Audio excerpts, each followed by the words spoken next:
అందరికీ నమస్కారం. నిన్న మొన్న బాగా వినిపిస్తున్న పేరు మార్వాడి గోబ్యాక్.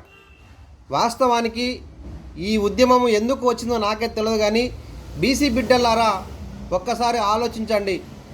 కాంగ్రెస్ ప్రభుత్వం బీసీలకు 42% రిజర్వేషన్ ఇవ్వాలని చెప్పి ముక్కుముడిగా ఒక బలమైన సంకల్పంతో కాంగ్రెస్ పార్టీ తెలంగాణ రాష్ట్రంలో పోరాటం చేస్తుంటే కొంతమంది వ్యక్తులు ఇది కావాలనే ఈ బీసీ ఉద్యమాన్ని నీరు కార్చడానికే మరి వారు తెర మీద ఈ మార్వాడి గోబ్యాక్ ఉద్యమాన్ని తీసుకొస్తారని చెప్పి మేము అనుకుంటున్నాం.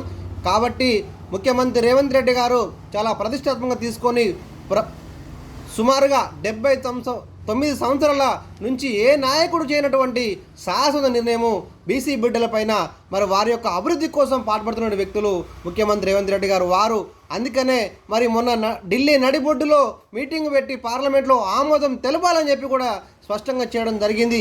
ఈ యొక్క స్ఫూర్తిని మనం తీసుకొని బీసీ నాయకులంతా కూడా కేంద్రంలో ఉన్నటువంటి బీజేపీ పార్టీని ఒత్తిడి తెచ్చే విధంగా మనమందరం పాటుపడి మరి కేంద్రంలో ఉన్నటువంటి బీజేపీ మెడల్ వంచైనా కూడా మనం బీసీ ఉద్యమాన్ని ముందుకు తీసుకుపోయి బీసీ రిజర్వేషన్ సాధించిన మనస్ఫూర్తిగా కోరుకుంటూ, వాస్తవానికి భారత రాజ్యాంగం ప్రకారం ఆర్టికల్ 23 మరి ప్రకారం భారతదేశంలో ఉన్నటువంటి వ్యక్తులు ఎక్కడైనా కూడా వ్యాపారాలు చేసుకోవచ్చు. వాళ్ళ వ్యాపారాలు మరి అమ్మకాలు కొనసాగించవచ్చు, కొనుగోలు కొనసాగించవచ్చు.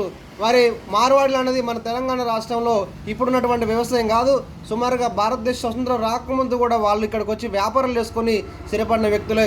ఒక విధంగా మనం ఎగ్జాంపుల్గా చూసుకున్నట్టయితే సూరత్లో మన తెలంగాణ, అదేవిధంగా తెలుగు ప్రజలు చాలామంది అక్కడ వ్యాపారాలు చేసుకుంటారు.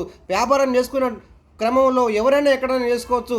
నేను అటువంటి వ్యవస్థకు నేను వ్యతిరేకిని కాను, కానీ వాస్తవానికి 100% బీసీ ఉద్యమాన్ని నీరు కార్చడానికే కొంతమంది వ్యక్తులు ఈ మార్వాడి గోబ్యాక్ ఉద్యమాన్ని తీసుకొచ్చారని చెప్పి నేను కోరుకుంటూ, మరి అటువంటి ఉద్యమాన్ని మనం ముందుకు తీసుకుపోవాలి. ముందుగా మన బీసీ ఉద్యమాన్ని ముందుకు తీసుకుపోయి బీసీ ఉద్యమాన్ని బలపరుచుకొని మనకు రావాల్సినటువంటి 40 రిజర్వేషన్ కొనసాగించి తెచ్చుకోవాలని మనస్ఫూర్తిగా కోరుకుంటూ పిండాల రామదాస్.